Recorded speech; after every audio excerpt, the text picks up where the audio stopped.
At Vanderbilt, it's Tim Corbin in the Vandy Boys, Jerry Stackhouse on the hardwood, and Clark Lee on the gridiron. Nashville, it's time to sit back, relax, grab a cold one, and enjoy the show. The Music City is our stage, and West End is where we rock. You're listening to The Door Report, the premier Vanderbilt podcast for fans who bleed black and gold. Commodore Nation, anchor down.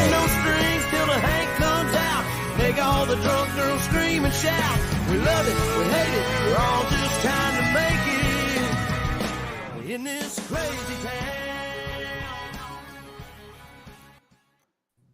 All right, welcome into the Florida preview edition of the Door Report. We're mixing it up a little bit for this episode. We do have David Waters. He's known as Gator Dave from Gators Breakdown. He's the best covering the Gators.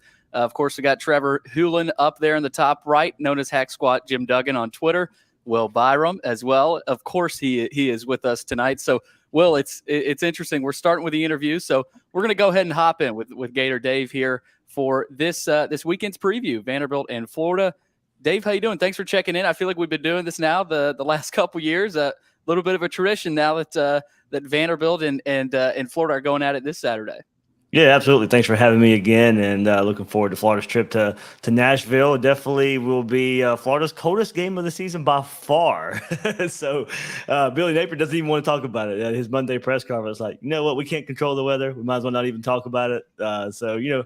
Can't really prepare for it in Florida unless they want to go in the indoor and crank the AC down a good bit. But we'll see what Florida comes up with on Saturday.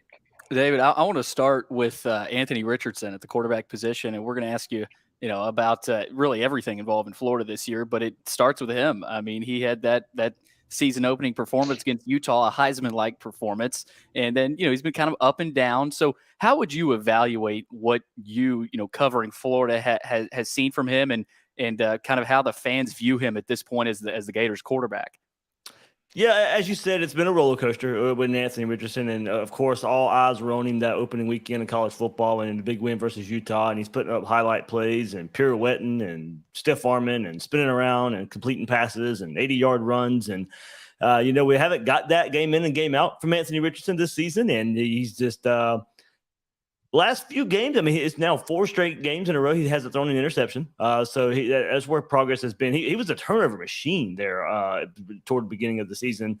He didn't throw a touchdown pass to the Tennessee game there. If you go back and look at that, then he was just kind of piling up interceptions. And we actually talked about with him on Wednesday night. I hosted a Gator Collective event with him. And he was like, yeah, Napier's not going to stand for it. He let me know, like, hey, these turnovers cannot continue. That's just go back to Billy Napier's days at Louisiana. They excelled in turnover margin. And that's kind of how Florida's been playing the last month or so. We get a lot of turnovers on defense and not so many on offense because Anthony Richardson's not turning the ball over. So Now, we're not getting of course, he was thrown into the Heisman conversation. He's still getting NFL draft love. The Heisman conversation, of course, went out the window week 2 when he couldn't follow up that Utah performance the next week versus Kentucky. So that was the worst performance. That's the worst I've ever seen Anthony Richardson play. That was the absolute floor, was week 2 versus Kentucky. So we got really good week 1. We got really bad week 2, and then kind of in between since then. So, and Vanderbilt fans probably don't want to hear this. He's actually played better on the road than he has in the swamp. So that's something, a feather he can put in his cap this year. Dave, I know Trevor and Will, they got a couple for you as well, but I got one from last week's game, South Carolina. Of course, Vanderbilt, that was their opponent a couple weeks ago, and it was interesting. South Carolina was able to have some success with Rattler in that offense. They did not against Florida. Florida shut them down. They didn't have an offensive touchdown. Of course, they had that one Beamer ball play where they scored on I think it was a fake punt. So for that game last week, I mean, how impressive was that? From your perspective, we know South Carolina is at probably more comparable to Vanderbilt at this point, but they beat Vanderbilt and then they go and get pummeled by Florida. Of course, it was in the swamp. So did that show you anything about this Florida team? About where they're at right now? Yeah, maybe turning a corner a bit. And because, look, you go back to the beginning of the season, in some ways, it sounds ridiculous to say Florida could have lost to South Florida early in the season, that they scored late, and South Florida was putting together a drive that late in that game, but Florida comes out with the victory. And that's how bad we have seen this Florida team.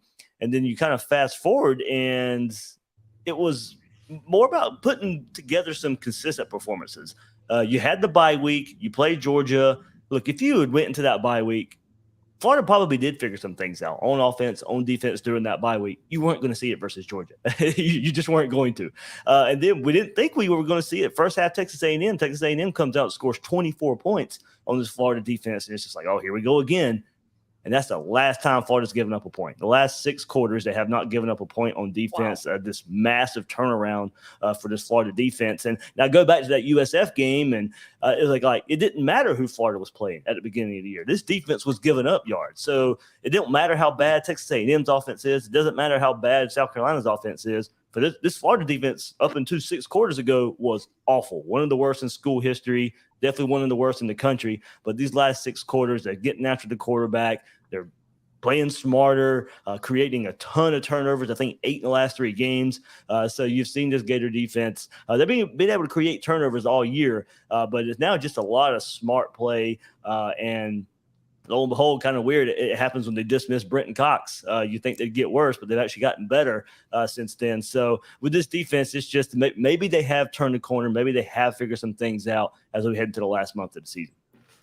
You kind of led perfectly into what I wanted to ask about here, which is the trend developing in Florida's defense and the performance they had against South Carolina on that side of the ball. I referenced this guy in this account, SEC StatCat. Oh, yeah. And he tracks play disruption and disruptive plays. And I think it was something like 22% of South Carolina's offensive plays Florida disrupted. So who are some of those guys that as of late have been performing well? I would assume it's, a lot of that front 7, but who are some of those guys causing that disruption specifically? Yeah, well, maybe the 500-pounder. Yeah, maybe that. So Des Watson made a lot of highlights last week with the strip and rumbling for about 9 yards, and I wouldn't. I saw a lot of videos with edits to that clip all around Twitter. Credit to Spencer Rattler, because I'm moving out of the way if that guy's running at me. But, we'll go there with that one. But, so Des Watson there. But it's been more – I mentioned Brenton Cox getting dismissed, and it's been who stepped up for him. Antoine Powell-Ryland was getting some playing time when Brenton Cox was playing, but he's been the guy to really step in for Brenton Cox. And the performance he has put together the last couple of weeks – he wasn't doing that when he was splitting time with Brenton Cox, and now he's just come out. He's got, I think, a sack in the last one sack each in the last couple of games. And then you've had other guys who just kind of stepped up their play as well. Princely Uman-Mielen, he had a nice sack last week. He's been able to step up at one of the defensive end spots. Jervon Dexter, who maybe has not lived up to that 5-star potential that we put on, maybe first-round draft pick we've put on toward the beginning of this year, but he's played better the last couple of games. I mean, like you said, Will, everybody has really stepped up, and it's really been up front for this Gator front and for this Gator defense. And at linebacker, they are led. This whole defense is led by Ventrell Miller, who he got injured earlier this year. Wasn't sure if he was going to play in the Tennessee game. Goes out there and gives it his all. He's getting cortisone shots probably during the game. Goes out there and gives it his all. And Florida's still in that game pretty late after a pretty good comeback. And he was supposed to miss some time. Like when he got hurt, I was told behind the scenes, hey, he's probably going to miss a month. And he hasn't missed a game. So credit to him there for Ventrell Miller. And then Amari Burney, who the much maligned Amari Burney, his 5th year. He was a Dan Mullen recruit, Dan Mullen's first year. He had a game-winning interception versus Utah, and he's been in on I think 4 or 5 turnovers just himself this year at the linebacker spot. So it really has been Florida's front 7 that has made the big difference in the past couple games. And on the back end, they're just playing better as well. They're not giving up the big plays. They didn't give up a ton of big plays, but there were just pockets of the big plays. They've completely shut that down the last couple of weeks as well. Yeah, before we go over to Trevor, I know he's got a couple here. I always like to ask, because you get a different perspective when you truly follow a team from preseason all the way through, summer ball, all the way through fall camp, go into the year. It's a different perspective than just looking at Florida and saying they're 6-4 going into the last 2 games of the season.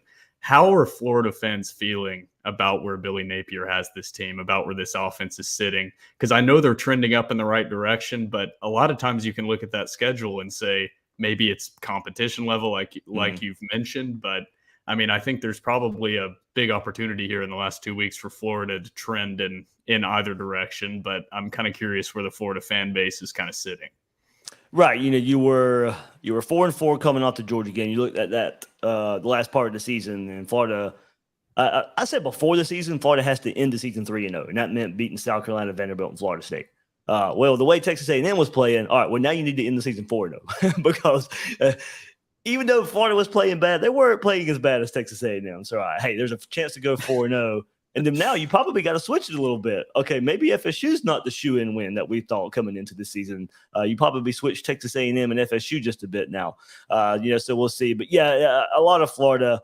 I mean, you go and look at the schedule. Utah still has a chance to win the Pac-12 when it's all said and done. And then Kentucky, they have fallen, but they're still a good team. They're not Kentucky 2018. They're not Kentucky the last few years, but they're not doormat Kentucky that we grew up with. Mm-hmm. And then you've played Tennessee, you've played Georgia. You guys know how that is too. And so it's just part of the schedule. And then Florida, for whatever reason, of course, had to be the igniter for LSU's big run. That was the first time they've really come out. And Jaden Daniels, that was his coming out party when LSU traveled to the Swamp, and LSU's kind of been on fire ever since then. So it's been a very tough schedule for Florida. They didn't really catch a break with Brian Kelly, first year LSU. He brought it to the Swamp, and LSU has just been running roughshod there. So that Florida's played 3 teams. They're in a college football playoff race right now. So going into the last month of the season, Billy Napier can build a lot of goodwill by going 4-0 to end the season and getting a big win over rival FSU. If there's one thing so far this year, I mentioned the defense maybe coming around now, but Florida's lost to the rivals this year. They've lost to Tennessee, they've lost to LSU, they've lost to Georgia. There's one more chance to get a win over a rival in FSU next Friday. Trevor, take it away. Awesome. Hey, Dave, once again, thank you for joining us. Quick question about particularly on Florida's defensive side, but you've seen it on offense too, playing a lot of underclassmen, which I think is really interesting. One that's particularly interesting to me is Miguel Mitchell in the secondary. Obviously hasn't had the ability to have a crazy amount of playing time because Dean and Torrance seem to have those 2 safety positions locked down. But he seems to be playing really, really good football, not incredibly highly recruited. I think I read that he wasn't even offered by Florida until Billy Napier came along. Sort of talk about him and what freshmen or underclassmen on this team sort of, you thought kind of flew under the radar, maybe fall and spring has really shown himself come this season? Miguel Mitchell he's caught my eye a lot too as a young guy, and really was instrumental in Florida's one of Florida's turnovers last week. Helped make a tackle there along with Rashad Torrance. Rashad Torrance ends up recovering the fumble there for Florida. I think that was the first of 3 straight turnovers to start the second half versus South Carolina last week. And Miguel Mitchell is a young player and getting his time and making the most of it. I would like to see him more out there, and thought we probably would see him more because of the way the defense was playing. Rashad Torrance wasn't necessarily playing all that good. Trey Dean wasn't necessarily playing all that good, but they've all elevated their play lately, and Miguel Mitchell is in that as well. But I think if you want to go underclassmen, if you want to look at freshmen, you go to the other side of the ball, and it's running back Trevor Etienne. Complete surprise with the production that we have seen from him. I mean, the very first depth chart of the season comes out, and we thought we had Florida's running back depth chart figured out pretty much. We thought it was going to be Montrell Johnson, who came over from Billy Napier from Louisiana. And we pretty much knew Naquan Wright was going to be in the mix. And then, lo and behold, we get Trevor Etienne third on the depth chart, not Lorenzo Lingard. And I was like, okay, what's going on here? First game, first Utah, you see it. His first carry, I think, goes for 17 yards. I was like, maybe we know right away why he's on the field. And he's done nothing but live up to what we saw in that first game. He had an 85-yard run last week for a touchdown versus South Carolina. He's just been a complete surprise at the running back position there for the Gators as a true freshman. Just 1-2 punch now with him and Montrell Johnson. They ran for over 300 yards last week combined, both those guys. And I mentioned the 85-yard run last week with ETN. So yeah, Florida's getting a lot of true freshmen in the mix too. Caleb Douglas at wide receiver lately as well has stepped up the last couple of games with some injuries Florida's been dealing with at the receiver position. So I actually asked Napier about that this week. Hey, guys have gotten hurt, or you either dismissed like Brenton Cox, and you've had young guys step up ready to go, and they've produced at the same time. And that probably goes back to Florida's kind of philosophy in fall camp of everybody gets reps. You never know when that name's going to be called. The way they cycle guys in and out of practice, everybody's going to get reps. And I think we see that play out on the field with true freshmen and young guys out there producing. All right, Dave, let's close it out here with your prediction. I always like to get, everybody's guest prediction. You are able to give one. You're not employed by Florida or anything like that. So you are able to give it. So let's hear it. Vandy-Florida, early kickoff. It's going to be cold. What do you think it's Saturday? I got pretty high on Florida now, so I got 47-20 Florida. I'm a believer in this offense right now, the way Florida's just been running the ball. I think that with the weather, I think Florida should be able to continue running the ball. They've run the ball really well all season, and particularly the last couple of weeks as well. And that's what we were looking at coming into this November schedule. Hey, Texas A&M can't stop the run. South Carolina can't stop the run. Vanderbilt can't stop the run. Go do what you do best and go run the ball. And this defense, hasn't given up a point in 6 quarters. I think Vanderbilt's going to score. I don't think Florida's going to go another 4 quarters without giving up points. But I do think Florida's kind of feeling it right now going into the game in Nashville. All right, there it is from David Waters. He covers Florida for Gators Breakdown. You can follow him on Twitter at Gator Dave _SEC. Dave, are you headed up here, or are you going to stay down there in the 80-degree, 70-degree weather in Florida? I'm not. It's actually going to be a little cold here too, but cold for here and up there is a lot different. But no, we've had so many home games this season. At the beginning of this season, I was like, I've got to take a breather. So I won't be making the trip to Nashville this year. Well, we'll see how the Gators fare this Saturday. Dave, thanks for checking in. Hey, guys. Thank you so much for having me. No matter what style you're going for, you can trust your flooring job to Alaco Fine Wood Floors. Take a walk through the woods in your home every day. Get your flooring job started today by calling 615-356-0303. Alaco Fine Wood Floors. Craftsmanship you can stand on. Welcome into another episode of the Door Report. Switching things up a little bit here. I feel like we're more of a video focused now as well. Will's giving us the clap, and it's just us. Will's giving us the clap. It's an incredible way to start this live. Cold open, baby.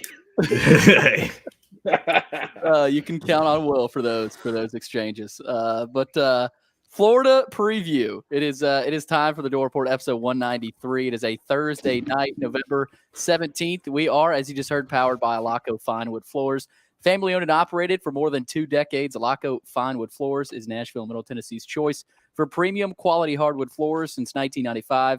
Jimmy Alaco and his army of employees have embodied the approach of taking pride in one's craft and providing superior customer service, growing from a one-man shop to a team of 23 professionals who share the founder's passion for quality craftsmanship and customer satisfaction. If you're interested in contacting them, you can find their headquarters at 2505 Winford Avenue over in Berry Hill, or you can call them at 615-356-0303 or log on to their website. That's alacofinewoodfloors.com.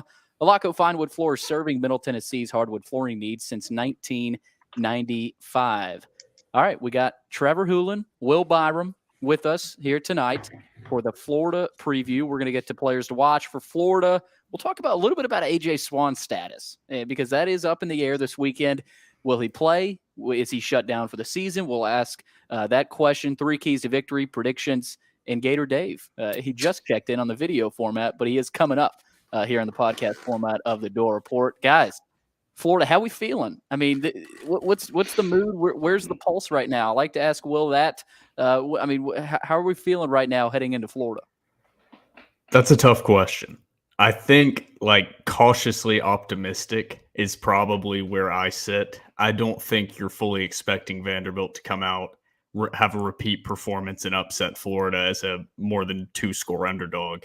Again, just like they did at Kentucky. But I think you have some things to build on from the Kentucky game. And I think likely the blueprint to success is pretty similar because I think for the most part, this Florida team is kind of built relatively similar to the Kentucky team. Mm-hmm. I think maybe even where they're built a little differently, the things that you need to accomplish to have success are still the same. Stop the run, win the line of scrimmage, keep their defensive line off of your quarterback and open up consistent running lanes and be able to control the ball in a cold weather game. And I think that sounds really simple when you lay it out like that. Florida's athletes are probably across the board better, just raw athletes than Kentucky, which is why I think cautiously optimistic is the right mindset to be in, Trevor. I think you were nodding along that probably that's where you're sitting as well. I'm exactly there as well. And I don't want to get – as a fan, I feel like it's a little bit more acceptable, but I don't know. I don't want to get a sense of complacency because, like I said on the Twitter Spaces, my personal prediction or what I would like to find a success for this team was preseason, get 3 out of conference wins and 1 SEC win and in conference win. And to me, I think that would be a successful season. And they've done it. So I don't want to say anything from here on is sort of like a cherry on top because obviously you want to see them keep winning. But I'm right there with Will. I think cautiously optimistic. I think there is something to say too, sort of maybe from a mental standpoint, finally getting that SEC win and sort of getting like the monkey off your back. You know what I mean? Mm-hmm. Like it's almost like a freeing sense, and you can go out there and maybe from a player's perspective, even a coach's perspective, whenever it comes to play calling or drawing up schemes, maybe feel a little bit more willing to drop some big plays or play a little bit loose.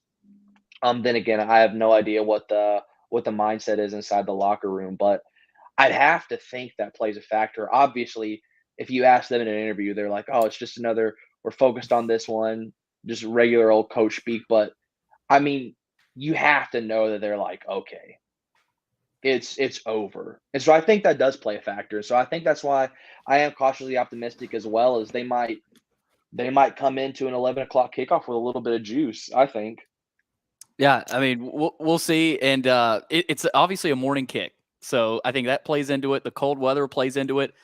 Dave predicted 47-point output for Florida. I don't know if that's – I mean, I'm not saying they can't get there, but with the weather, maybe some of the some of the conditions, who knows. But we will talk all about this game. Vanderbilt, Florida coming up 11 a.m. Central Time here in Nashville. Gator Dave, of course, coming up as well. Before we get to the Florida preview, don't forget to follow us on Twitter at @Door_Report and Instagram, Door.Report. Like us on Facebook. Subscribe to our YouTube channel Our podcast is available on Anchor, iTunes, Spotify, and Google Podcasts. And while you're at it, give our podcast 5 stars and review on iTunes. All right, let's get to the Florida preview. All right, here we go. Florida Gators 6-4 right now overall, 3-4 in the SEC. They are a 14-point favorite. I think that line started out maybe 16, 15. Now it's at 14. That is here in Nashville. Vanderbilt's 4-6, 1-5 in the SEC, getting their first SEC win last week. The high is 44 last I checked. The low is 24. So these aren't going to be favorable conditions for the Gators coming up all the way from Florida. Florida has won back-to-back SEC games. They dominated A&M on the road, and then they pummeled South Carolina last week, 38-6. So they're playing really good football right now. I think, you could put them up there at the top half, even top third of the SEC right now, the way they're playing. They dominated Vandy last year. Of course, we all know how that went, 42-0 in Gainesville. Game is in Nashville this year, though. And guys, Florida has won 30 of the last 31 meetings against Vanderbilt. It's crazy looking at the history of this series. Last time Vandy beat Florida, 2013. That was in Gainesville. And I know you guys remember that. That was Pat Robinette game, Jerron Seymour. I mean, they dominated Florida in Gainesville on that one. Last time Vandy beat Florida in Nashville, though, 1988. So bottom line, Vanderbilt doesn't beat Florida. That's basically what I'm trying to say in this one. Although I'm not saying it can't happen because I think, right now Vanderbilt is playing better football, but are they playing better football to the level to beat a Florida team at home? Most likely not, but we'll see. I mean, I said that last week. I mean, we came on here and I said pretty much the same stuff I'm saying right now last week. So that's where I'm at. I mean, that's where I'm at with it because, I'm not saying Vandy is going to go out here and they're winning. I'm putting my stamp on it. They're winning. But who's to say this isn't going to be a close, hard-fought competitive game? I mean, I don't know where the, I know Gator Dave covers Florida. He does a great job. But I think the way Vanderbilt's playing, there's a lot of sleepers on Vanderbilt right now. I mean, it's the same thing as Kentucky. Anytime you know Vanderbilt's weaknesses are going to be covering athletes on the outside and stopping explosive playmakers in a passing game. Like in parentheses, I'm saying the Tennessee preview is going to be a rough preview. Like we all know it as Vanderbilt fans. We do. We've watched this team. We know where the weaknesses lie. And we know that Florida's strengths from seeing Florida are play action pass and running the ball, dominating the line of scrimmage. And this year, that just doesn't scare Vanderbilt fans near as much as an explosive, playmaking passing game. That's why I was not as optimistic, even though I got talked into the hype of predicting the South Carolina win. That game scared me because you have a 5-star arm. Florida doesn't have that. Anthony Richardson, he's not that. That's not what Billy Napier and this Florida team want to do. And really, in just statistical categories, it's not like this Florida defense has been just dominant all year. I mean, this isn't the Florida defense that's ranked in the top 5, top 10 of every statistical category. They've played really well against some bad offenses. And they've gotten takeaways.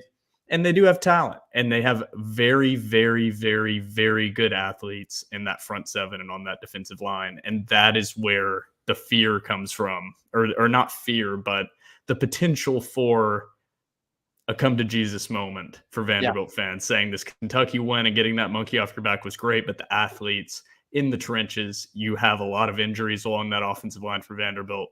So, yeah, I mean, there's a lot of variables, and, I don't want to get too optimistic. And that's why I'm just trying not to talk myself into doing something crazy here in this preview. So, Trevor, Billy, somebody talk me off this ledge that I'm spiraling into. I'm not the guy to talk you off because – I kid you not. Earlier today, Trevor's not the guy for that. I am not rational. I'm not logical. I was thinking earlier today, I was like, the boys might do it. And I was thinking I'm like, don't say it on the pod. I hate that you said that because I'm a big efficiency stats guy, and everything I dug into, this gap was not as big as I expected the gaps to be. And I hate wrote that it on you my are notepad. justifying this insane thought that has been creeping into my mind since I started looking last night. Will, we're on the same wavelength because I was looking at their offensive and defensive success rate, and I don't want to get into my keys to the game right now, but Oh man, we're getting a little too far. A little too far. But I'm with you guys to an extent. Like we were saying the same exact things last week. All of us, all three of us.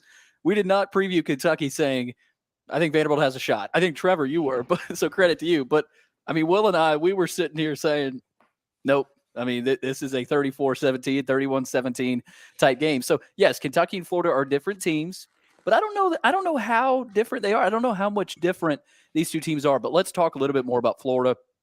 Players to watch, guys, of course, Anthony Richardson. And, of course, we'll learn more about Florida with Gator Dave. Will, you talked about it. He hasn't thrown the ball particularly well, but he has improved as of late.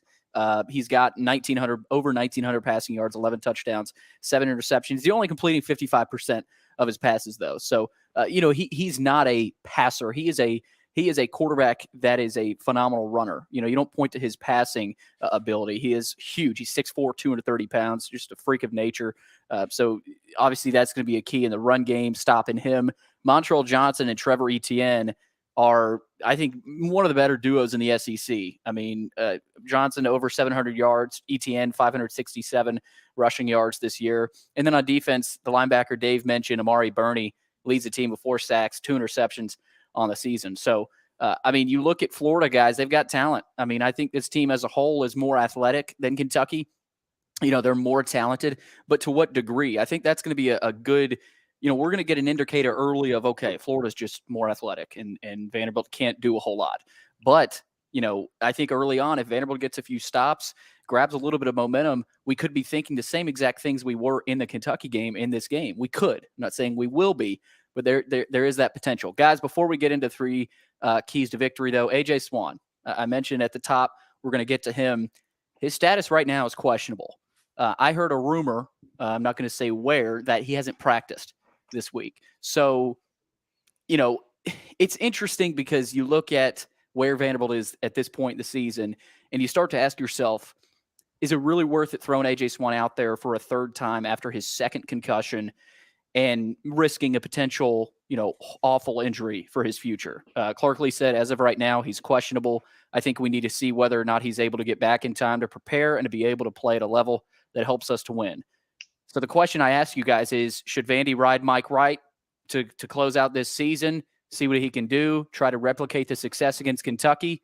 Or do you try to throw Swann out there, maybe pick off of Florida with Swann's arm? I mean, they prove they can win an SEC game with Mike Wright. I mean, and that was a statement. So what say you guys on that? Billy, we know the answer. We know the answer. Trevor knows the answer. The opponents know the answer. A.J. Swann will not be seeing the field the rest of this season. This team is not going to risk what is potentially, and he is, remember, currently a true freshman. And what is the end goal of this season for A.J. Swann? The end goal is to get him reps to build for the future and get more comfortable in the offense. Well, he's certainly not going to, that's not going to matter if he gets a 3rd, 4th concussion. And you brought up the name already from the 2013 win against Florida, the most recently, Patton Robinette. Mm-hmm. That's a guy that his career was ended due to multiple concussions. Yeah. And he had a bright future, obviously. I think he's actually Dr. Robinette now. But so things worked out okay. But A.J. Swann, I mean, it's not worth the risk. And it would be one thing if you're talking about legitimately this being a make or break season. It's not. They're already, have probably exceeded their win total expectation. And on top of everything else, I think the biggest written off portion of this is you not only have Mike Wright there, who is more than capable and was the starting quarterback to begin the year anyway in a tight competition.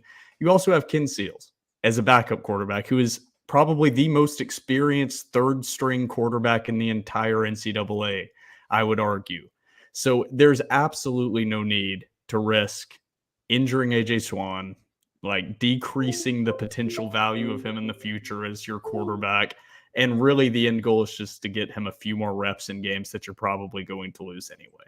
And I don't think he necessarily adds another win to the season. And even if he adds one more win, what's 5-7 versus 4-8? In all actuality, you're building for the future anyway. So I think that Trevor and you probably have a pretty similar opinion, but they're not going to come out and say that because it makes the 5% of the opponent prepare for a different style of quarterback. And there's no need to actually come out with an honest report of the injury in college. Provides no advantage, I would assume. You might have a similar opinion there. 100%. Yeah, I completely agree. I mean, I don't know that there's really a whole lot else to say. I phrased that question that way just because we don't know how healthy or not healthy AJ really is. Rumors are rumors, but yeah, I mean, there's no reason to put AJ Swann out there. Then again, this team has been unpredictable all season long. So, I mean, this has been an impossible team to predict what's going to happen. So, Trevor, I know you agree, though. As a fan, too, I would be really, really disappointed in the coaching staff if I saw AJ Swann trot out there. Like on a fan level, as a human level, the risk reward, like take out everything and just look at things logically and like human being level, future. And even your risk reward from take it out, look at it from an investment perspective. Your best case is another 40 reps on offensive game action, and your worst case scenario is ending his career. So, the risk reward does not balance out. At this point, this is a human being issue. It's not even a football issue, really. I mean, let's keep the kid healthy. Yeah. That's what it's about. Candace, Chancellor Deermeyer, get rid of the turf. Go back to regular grass, please. It's unsafe. Like, it results in a ton of concussions. Like, please, let's just go back to regular grass. I'm begging. Let's just go back to normal grass. I agree with you, but Vanderbilt's not going to do that. They're not going to. If you guys are listening, you don't care what I'm saying, but please go back to normal grass. They just replaced the turf. I know. I'll clip this, Trevor. What I'll do, I'll clip this, and then we can tag Candace Lee on Twitter. See what happens. Please.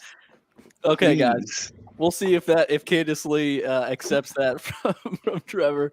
But let's get into 3 keys to victory here. And I know it's usually you and I. We got an extra perspective here on the 3 keys with Trevor, so a little bit quicker, but this is never short. But let's start. I will start with my first key here, and it is load the box. I mean, it's pretty simple against this Florida run game. Awful matchup for Vanderbilt's defense as I look at it.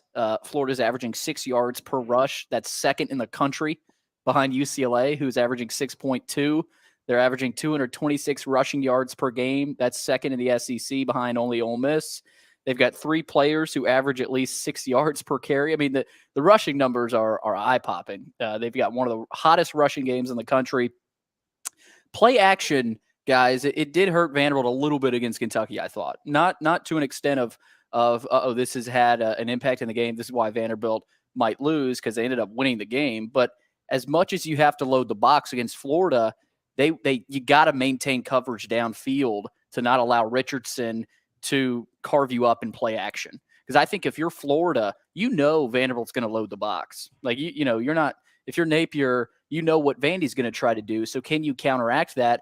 Vanderbilt has to be aware of that with Richardson. Will, you talked about his skills in the play action, and not only can he run the football, but if you shut down his ability to run, he can beat you with his arm. I know that's not his calling card, but, I mean, he's made some throws this year in the Tennessee game where, I mean, I was like, holy crap, what a throw, just him fitting it into different areas. But, he does have 7 interceptions. He only completes 55% of his passes, so I would say he's streaky. He's streaky as a passer, so Vanderbilt should be able to jump on that, maybe cause a few turnovers. I think you got to make Richardson beat you with his arm, though. I mean, Will, it's the Matt Corral thing. We said not Matt Corral. Who's the quarterback at Ole Miss now? Jackson Dart. Jackson Dart. Make Dart beat you with his arm, not the Ole Miss running game and their legs. So we know Florida wants to run the football. Make them throw. That's easier said than done, though. So number one, guys, I think you ought to agree. Load the box because, if you're not able they're huge up front. If you're not able to stop that run, you've got no shot. So load the box, and but also you got to maintain coverage with Richardson because he can beat you with his arm. Well, I'm going on the other side for my key number one. I agree with yours, but I've got to go in the order here, and I have this starred highlighted. Is this game it's going to be irrelevant if Vanderbilt's offensive line allows Florida's defensive line to disrupt the initial action on all of their read action stuff with Mike Wright, who I'm assuming is going to be the quarterback, even though, like you said, anything can happen. The offensive line, my key number one is hold your own against this Florida defensive line. That doesn't mean that you have to do what you did against Kentucky. This Vanderbilt offensive line, as much as the defense did it as well, and the defense played outstanding, but that offensive line was able to consistently move the Kentucky defensive line forward for 2-3 yards. Ray Davis was able to pick up those 2-3-4 yard gains on first and second down, and that allowed Vanderbilt to pick up first downs, put together those 12-15 play drives. I don't know if that's as possible against this Florida defensive line. They're just going to be able to occasionally disrupt and have guys burst through and create negative plays. So just not allowing as many negative plays as South Carolina allowed. I think I referenced it when Gator Dave was on here that 22% of South Carolina's offensive plays were disrupted in the backfield by Florida's front seven. So and that's a big percent. That cannot happen. 1 out of 4 plays for Vanderbilt's offense cannot be disrupted. They can't have those 2nd and 13 situations.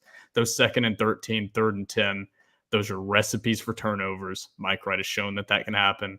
And that is what this Florida team has been living on, is winning that turnover margin consistently as they've been performing better. And like we kept talking about the last 6 quarters. So my key number one, prevent that Florida front seven from disrupting your action early in that read option play. Trevor, first key of the podcast season. What you got?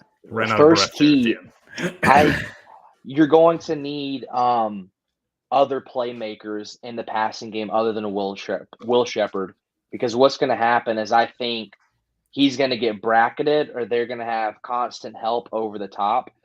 So my first key is I think whether it be Skinner or Carter or Jaden McGowan or even Ray Davis in the pass game, you're going to have somebody else who can haul in passes, not named Will Shepherd.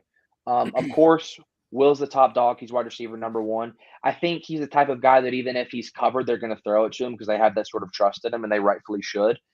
But you're going to have somebody else make plays. I would like to see Ben Bresnahan or Gavin Schoenwald make some plays across the middle, which I think we've seen a little bit more of that recently, with a little bit more of the middle opening up. I think that's a byproduct of whenever you set guys in motion like Carter or like Skinner or like Jaden McGowan, it creates mismatches and it creates open space. And I think whenever you do have those pre-snap motions, it opens up a lot of the middle of the field for somebody like Schoenwald or Bresnahan. And so, my first key of the game is whenever it comes to the passing game, you're going to have a lot of guys in the supporting cast play a really, really big role. All right, Billy, I know you were supposed to be this, but my key number 2 is like the same thing that he just said. So I can go ahead and just say my key number 2, continue Bresnahan's production that you saw really for the first time. Get Skinner Jr. He's got to be continuously involved. So that's my key number 2. There was no point in going to you and then going to me to try to remind people of what Trevor was saying. So you can way to be ahead of the game on this one. Way to be ahead, Will. Thinking ahead of us. Literally written down word for word. It's like exactly continue Quincy Skinner Jr.'s production and involve others. That was so. Me and Will are on the same steal my thunder, Trevor. Once again. All right, here we go. For my second one, protect the football. Florida has a very good secondary. They got a lot of depth back there. 8 interceptions on the season. That's 3rd in the conference. And they Rashad Torrance, Trey Dean, they are skilled back there. I mean, they've got a couple really good safeties. So it's going to be tough to throw the football. Florida's defense ranks first in the SEC with takeaways. They got 19 takeaways this season. They forced 11 fumbles. This team, they feed off turnovers, guys. I mean, Vandy they had 2 turnovers, but it didn't cost them last week. So they didn't let the turnovers kind of bog them down.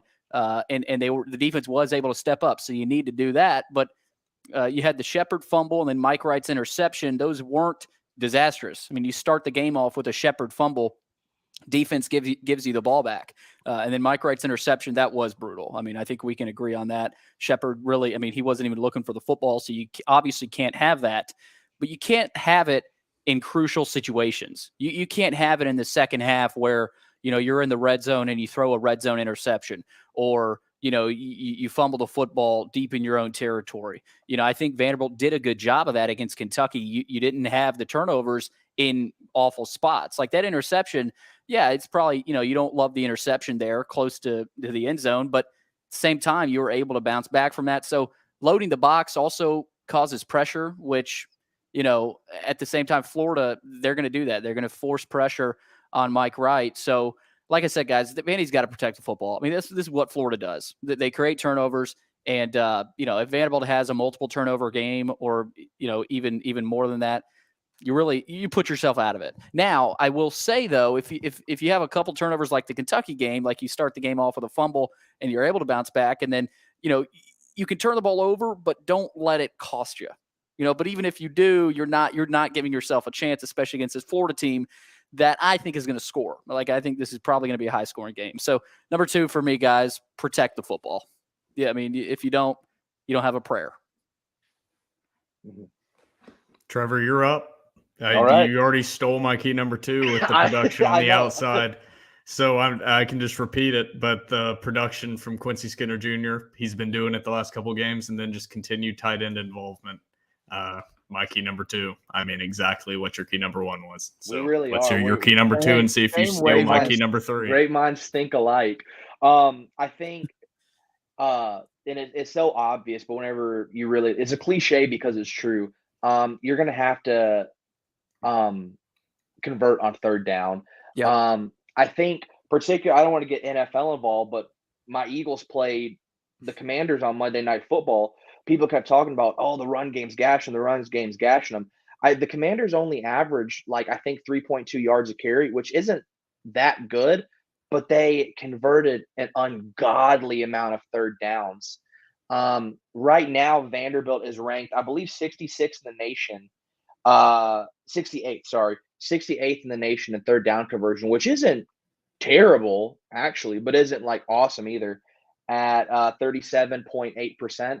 I think if you can stay ahead of the sticks and you can convert those third downs, I know Will has a take on time of possession. I think when you can do that, it's going to pile up that time of possession. I think the longer you keep that Florida offense on the sideline in the cold, I think that's going to give you a greater success or give you a greater chance of success. Well, I just think time of possession is one of those that it means something sometimes, but it's not a stat that people like to point to that as this all-encompassing stat of game flow. Yes. I'm there are some teams that truly, it doesn't matter at all. You could dominate the time of possession against Tennessee and you can still lose by 50. Yeah. It doesn't Kentucky matter. But against last year. But against a team like Florida or against Kentucky last week, time of possession does matter more because like you mentioned, but Billy, in a game like that, key number 3 here. Yeah, in a game like that, that's when it matters. I mean, a Vanderbilt Kentucky type of slugfest. That's when you look at time of possession. That was my key number 1 going into the Kentucky game. Shockingly enough. Shockingly enough, my third key is the same exact key as Trevor's second. So we're on this is how we know what we're talking about. It's convert on third down. I mean, I couldn't agree more. 38% on third downs this season for Vanderbilt. Not great, but the last 3 games, they're 46%. So they've been better as of late. They've been competitive in their last 3 games. Common theme there. When you're converting on third down, if you're Vanderbilt, you're competing in games. I know the opponent has been a little bit different than Ole Miss, Georgia, and Alabama, but still, I mean, you're playing SEC teams and you're converting on third downs. You give yourself a shot. 11 of 16 on third downs last week. That's pretty damn good. I mean, 66%. So if you do that against Florida, obviously their defense, I don't know how much better. I mean, I don't know that Florida's defense is that much better than Kentucky's. I mean, Kentucky didn't play I think what they're capable of performing, the level they're capable of performing against Vanderbilt. That Kentucky defense, I know they gave up points against Tennessee. They've given up points to other people. I'm not convinced that Florida defense is as better as we might think it is, as better than Kentucky as we might think it is. So obviously it starts in the run game for Vanderbilt. If you get to 3rd and 5 instead of 3rd and long, you set yourself up for success. I mean, that's what they did at Kentucky. Florida's given up 180 rushing yards per game. So I think Vanderbilt, you look at the stats, they should be able to run the football. But if you can't block, if you can't create those holes and get that push, you're not going to be able to. Big X factor in this game. Can Vanderbilt keep their success on the ground going? I mean, that they dominated the run game against Kentucky, which surprised me.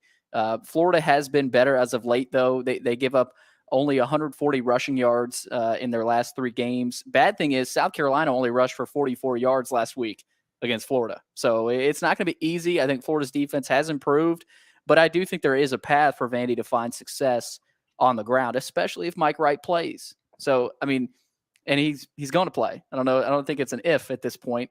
I mean, what Vanderbilt did last week with Mike, Ray Davis, getting Jade McGowan involved, I think you've got a little bit of a blueprint to win an SEC game there.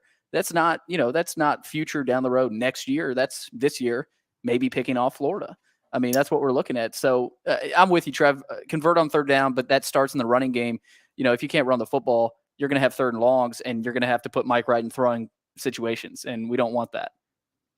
Yeah, Billy, I like that word you used, blueprint, because that's my key number 3 is you already have the blueprint 1.0, but you've got to fix it for 2.0 against a more athletic, more, I don't want to say better defense, but more athletic. They have better athletes, higher rated athletes, guys that are going to do more reps of 225, that are going to run a faster 40.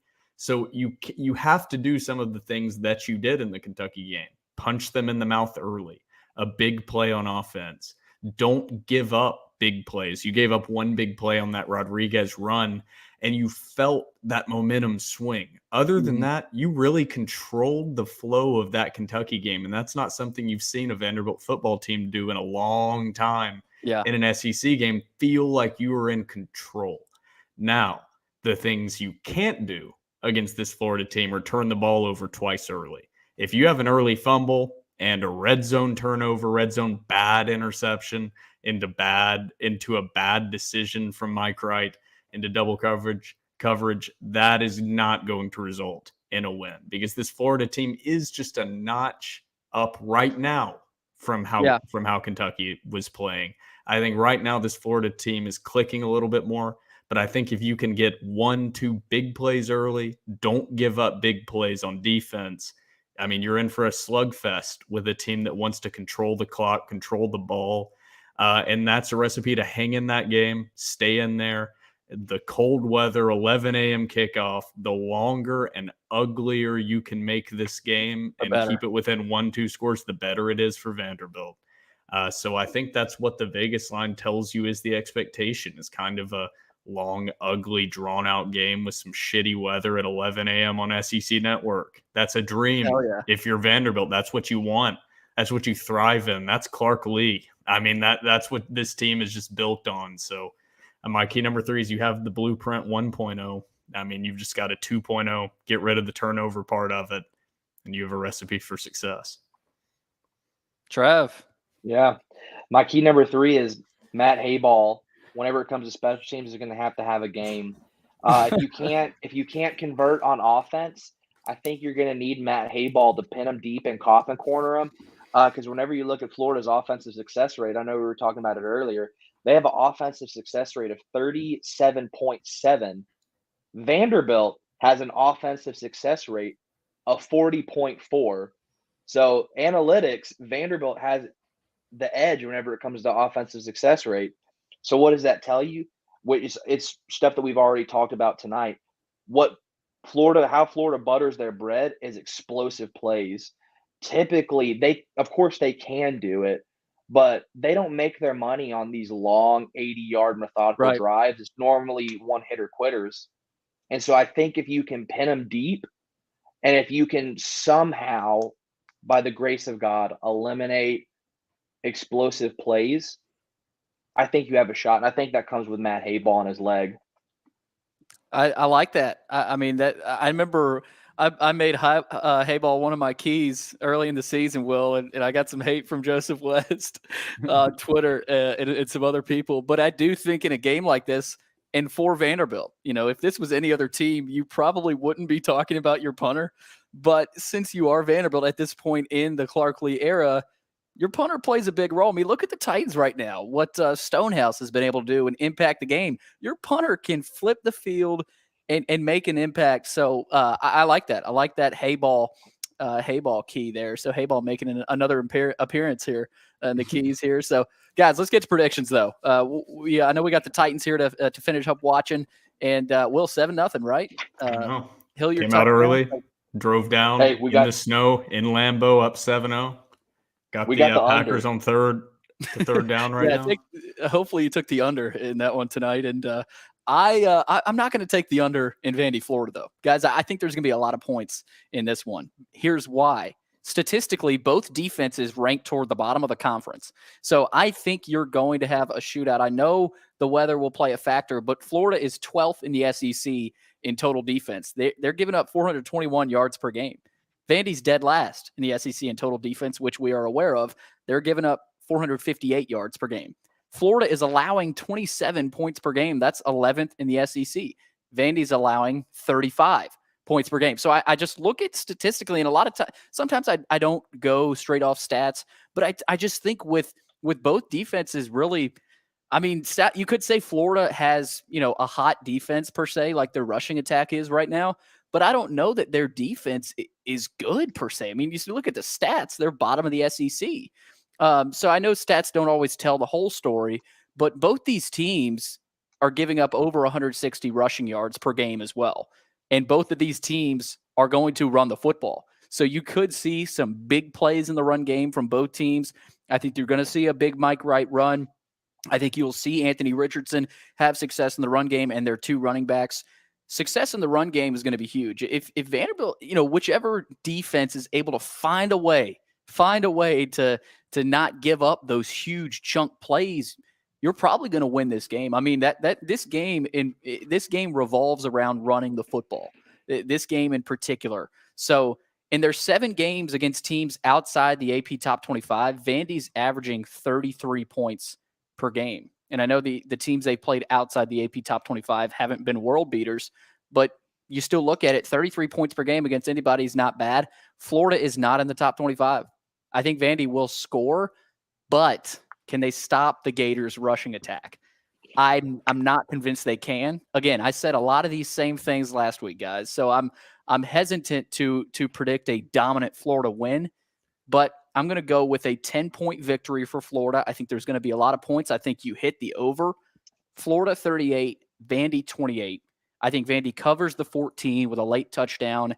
And I think we're going to see some points, guys. I do. I think this is a different style Florida team than Kentucky. That they want to, yes, they want to run the football, but they will surprise you with the way they also want to throw the football. With some of their receivers, Shorter and Pearsall, they don't have eye-popping numbers, but they will throw the football as well. So I've got Florida 38, Vandy 28.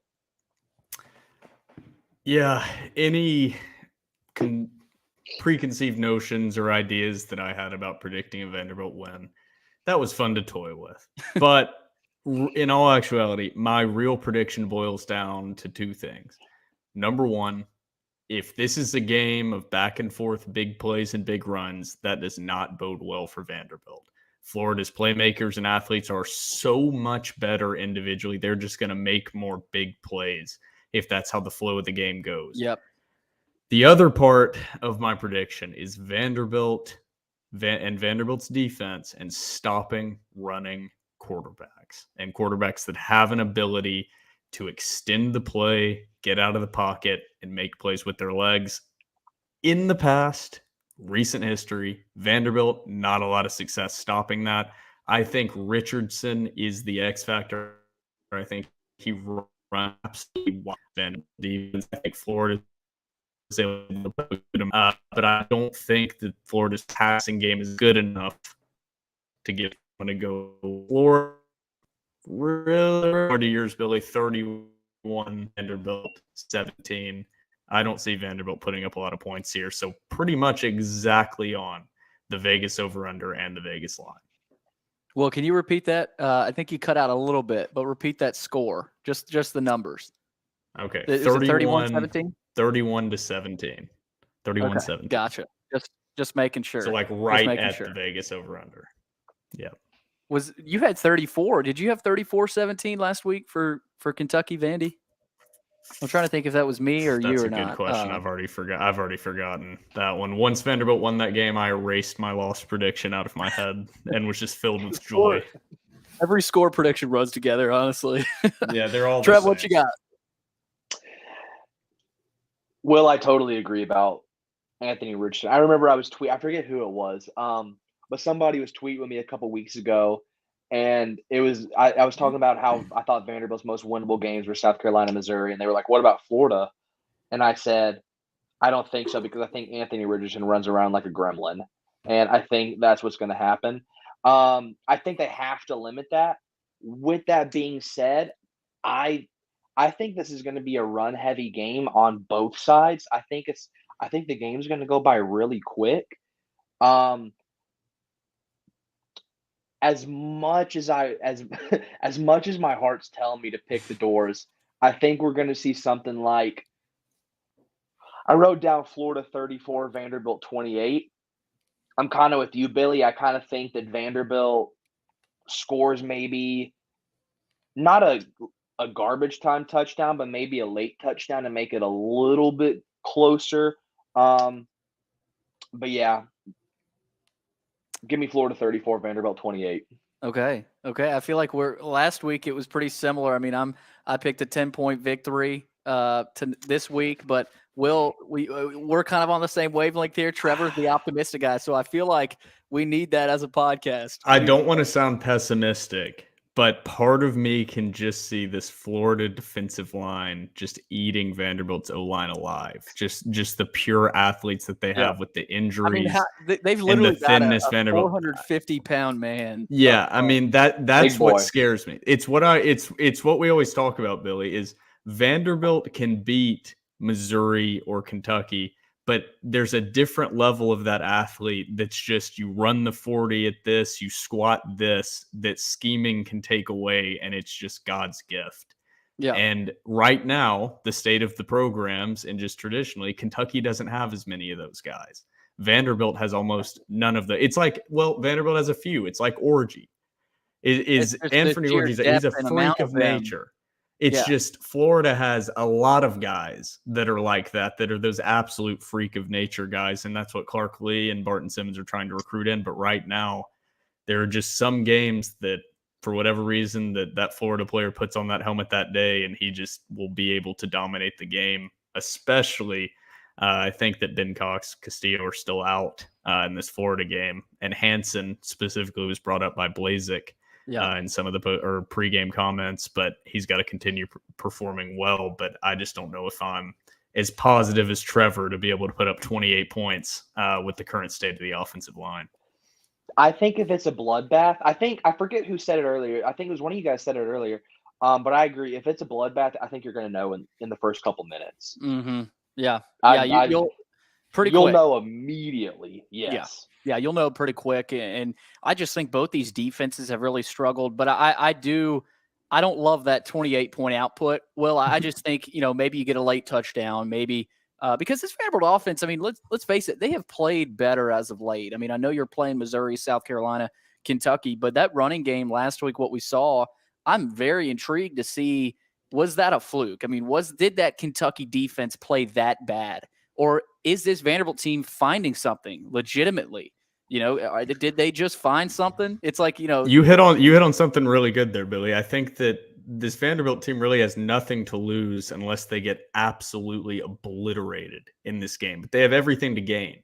I mean, if they come out and have success, like you're saying, Trevor, and have running game success again against this Florida defense, and you say it's 2 weeks in a row against what was perceived as pretty solid front sevens, not great, but pretty solid, and you have success 2 weeks in a row, you can be sitting there saying we might have found something. You can gain it, but I don't think the expectations on the outside are oh, if Vanderbilt loses this game by 28 points, everything is lost that they gained in that Kentucky game. I don't think that's the case. So I think you're probably sitting in a pretty good spot.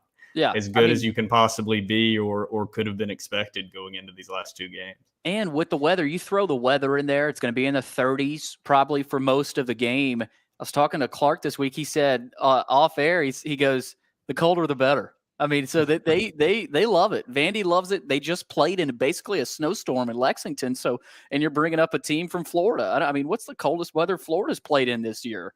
I mean, what a game, against, I don't even know who they've played that might be a cold atmosphere, but I mean, they're coming up to Nashville. So, and it's going to be in the 30s. So I think that will play an impact, but that makes Florida probably want to run the ball even more. So that is what scares me. So there's certain things that scare me with this matchup. There's other things that I say, hey, maybe Vandy found something. So guys, that'll do it for episode 193. It's Vanderbilt in Florida, 11 a.m. Central Time kick, SEC Network.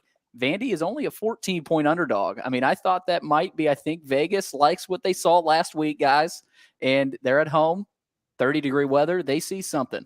So, and I think they may have heard something about Mike Wright potentially probably playing in this game. We love the saying Vegas knows something we don't. But guys, that'll do it. Episode 193 for Trevor Hulan, Will Byrum. I'm Billy Derrick. You've been listening to episode 193. Coming up, Gator Dave, though. Stay tuned. Gator Dave of Gators Breakdown.